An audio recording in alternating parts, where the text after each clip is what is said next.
Alright, man, we're back again. I said once a week and I delivered. I keep my promises. We hit 150 on the last video. I'm so happy and proud. Let's get into it. NFL Power Rankings and a little surprise at the end.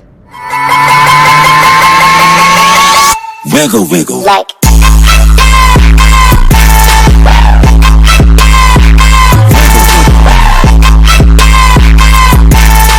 At number 1, I've got the Baltimore Ravens, man. This team, they're getting Mark Andrews back. It's a super team on defense. It's like they have no flaws.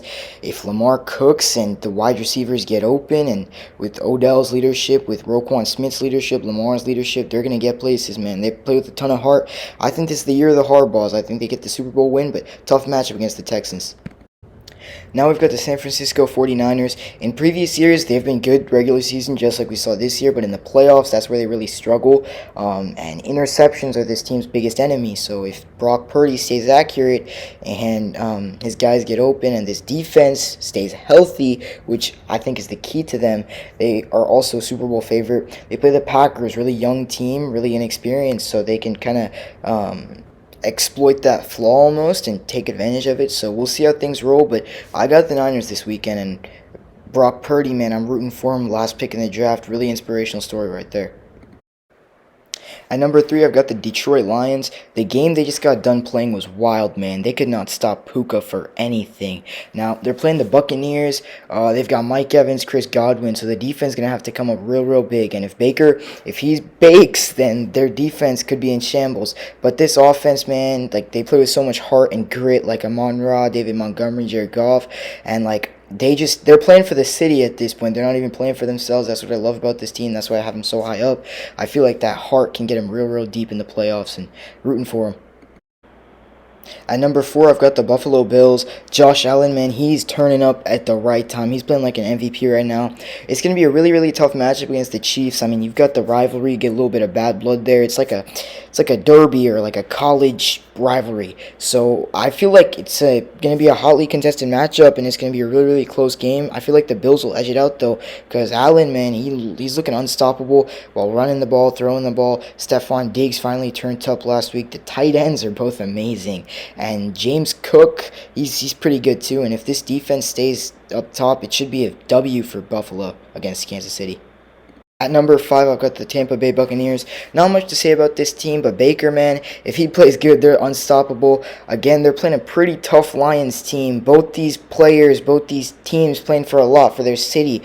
The Bucs, they've got a ton of playoff experience. That's why they're so high up. Just 4 years, I think, removed from a Super Bowl victory, or maybe 3. So they've got some experience in there. And Baker, he's playing hungry. He's playing for revenge right now. So we'll see how stuff goes, but I'm really rooting for this team as well. A lot of underdog stories. At number 6, I've got the Kansas City Chiefs. I feel like they would have lost to the Dolphins if it was in Miami or anywhere that wasn't negative 30 degrees. But you can never count out this team, and Patrick Mahomes especially. And I just feel like they're a force to be reckoned with always, but they're playing a pretty good opponent, and like it's going to be a tough win for them. But like I said, you can never count them out. It all revolves around Kelsey, Mahomes. That connection is crucial. The defense has been playing out of their minds. Like, you can't ask anything more from them. And Pacheco, he's been playing really good, but sometimes just a little bit inconsistent. So a little bit more consistency from him, and some Mahomes and Kelsey magic, and Ray Rice if he continues popping off. That's it.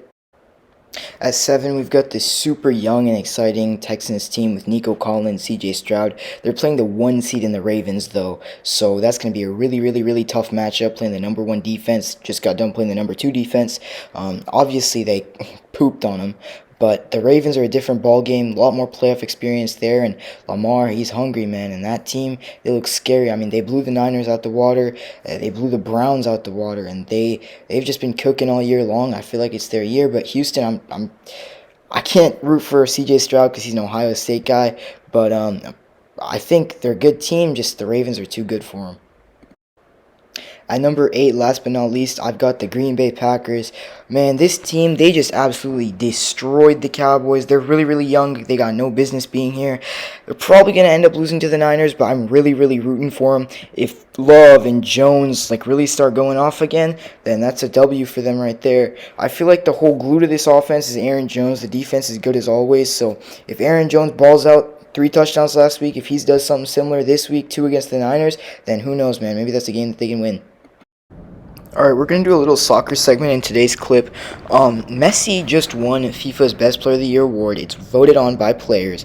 And in my opinion, Haaland, man, he got it stolen from him. And I wouldn't say stolen because the players were the ones that decided it. But this was judged based on the 2023 season. The World Cup was in 2022. So let me know in the comments what y'all think. In my opinion, Messi did not deserve this award. And, it's 2023, man. Haaland was the best player in the world in all of 2023. And if you still don't give this to him, you already take the Ballon d'Or from him. I don't know what more the man can do.